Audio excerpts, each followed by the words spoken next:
Bismillahirrahmanirrahim. Assalamualaikum warahmatullahi wabarakatuh.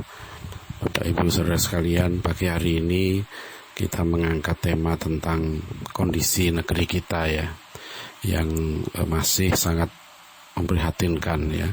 Di samping musibah corona juga krisis ekonomi yang membayangi kita ya. Begitu banyak kesulitan dalam kehidupan yang sekarang dialami oleh masyarakat kita. Juga yang tidak kalah penting untuk kita perhatikan adalah kondisi psikologis ya. Di berbagai media sosial saya menangkap bahkan bukan hanya kalangan awam ya, kalangan terpelajar ya yang cerdas itu sudah mulai bukan hanya mengkhawatirkan ya, sudah berani menyatakan bahwa ya ini sebentar lagi Indonesia akan pecah ya. Nah ini saya kurang sependapat ya dengan pendapat seperti ini. Insya Allah mudah-mudahan kita masih optimis lah, negeri kita ini tetap ya dijaga oleh Allah. Ya betapapun sekarang ini gitu ya tajamnya perbedaan pemikiran, ya konflik sosial, politik, persaingan politik antar berbagai kelompok ya, dan terutama ya adalah keterbelahan jiwa itu. Jadi sudah sense sebagai saudara sebangsa itu kelihatan begitu rentan sekarang ini ya. Ini kita harus hindarkan ya, negeri kita ini ya, negara Kesatuan Republik Indonesia ini adalah amanah ya, warisan dari para aulia ya, warisan dari para ulama kita dulu gitu ya. Yang negeri ini harus dijaga ya, menurut saya harus tetap dijaga keutuhannya ya, dan harus diusahakan untuk menjadi negeri muslim yang terbaik ya, karena kita negeri muslim terbesar di dunia ya, harus bisa jadi contoh. Kita ini terbesar ya di Asia Tenggara ini, Indonesia ini menjadi semacam paku buminya gitu. Nah kalau kita terpecah belah, tentu kekuatan itu akan berkurang ya. Jadi kalau negara Indonesia yang mayoritas Muslim, seperti kita anggota OIC ya, Organization of Islamic Country ya, kita juga dikenal di dunia ini gitu, sebagai negeri Muslim. Nah, tentu kita umat Islam itu sangat berkepentingan ya untuk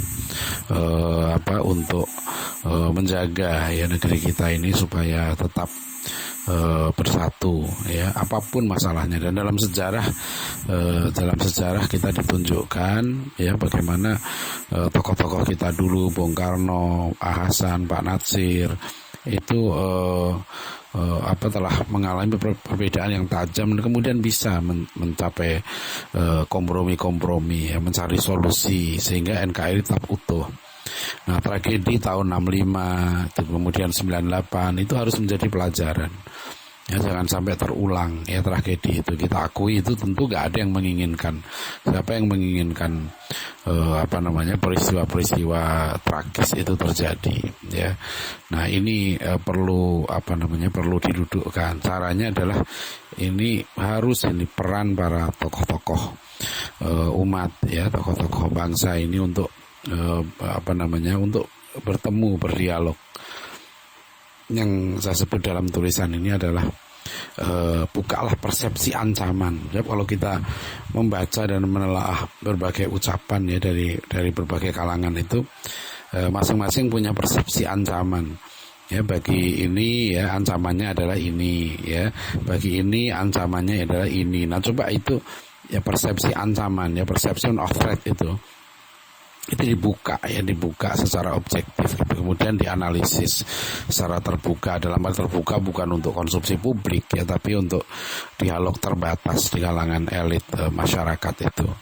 Dan kenapa dalam artikel ini saya sebut jangan mau diadu ya, karena ini bahaya ya, ini bahaya. Jangan sampai, artinya kita negeri kita ini gitu ya, harus tetap ya, jangan kita diadu ya, seperti dulu kita bisa dijajah ratusan tahun itu kan karena diadu ya, divide et impera gitu loh, divide et impera ya kan. Itu kalau bahasa Latin itu maknanya adalah divide itu itu imperatif ya, perintah.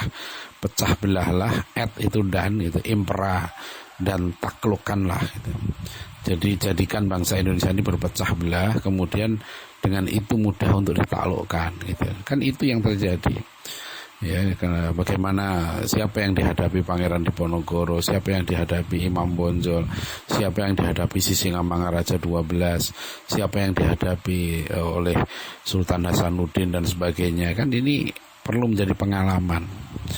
Jadi sekarang ini menurut saya memang kondisi sangat kritis karena peran dari media sosial yang begitu besar. Ya sekarang ini itu mudah sekali kasus, coba bayangkan kasus makanan klepon ya berapa hari yang lalu yang begitu menjadi trending topik sampai melupakan gitu ya berbagai masalah yang sedang menimpa bangsa ini. Ya langsung terasosiasikan bahwa yang mengunggah isu bahwa makanan klepon tidak islami itu kan sudah langsung diasosiasikan pada kelompok tertentu ya, kelompok Islam tertentu lah gitu ya.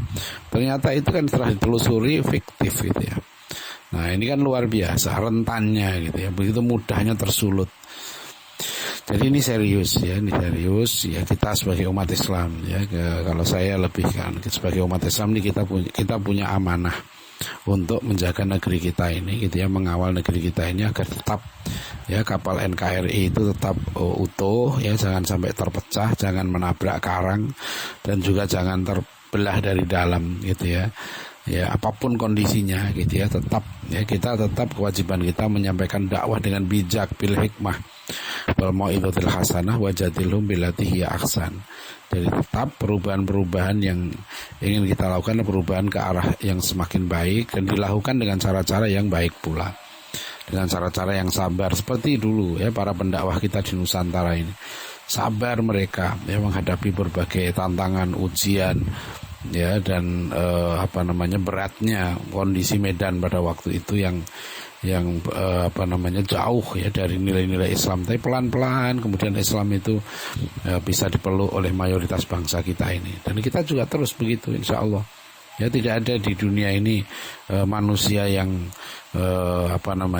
yang divonis bahwa pasti dia tersesat gitu ya, selamanya pasti dia buruk selamanya. Itu kita tidak boleh seperti itu. Sejarah menunjukkan ya bagaimana Umar bin Khattab radhiyallahu anhu begitu bencinya sama Rasulullah itu kan, tapi akhirnya justru bisa ditundukkan ya dengan dakwah Islam. Nah, begitu juga banyak tokoh-tokoh lain yang waktu itu memusuhi Islam. Lihat aja politisi Belanda ya, temannya Geert Wilders itu yang dulu begitu anti Islam, begitu benci Islam, ingin menghancurkan Islam. Malah akhirnya ketika dia melakukan riset ya, ingin merusak Islam, malah akhirnya justru dia tertarik masuk Islam. Ya, jadi kita tetap pendekatan dakwah ya, dakwah yang bijak, dakwah yang mengedepankan ya nilai-nilai kearifan ya, keadilan dan kesabaran itu ya, tawasau bisabri wa tawasau bisabar wa tawasau bil marhamah, kan itu kuncinya ya. Demikian, mudah-mudahan artikel ini bermanfaat. Billahi taufik wal hidayah. Wassalamualaikum warahmatullahi wabarakatuh.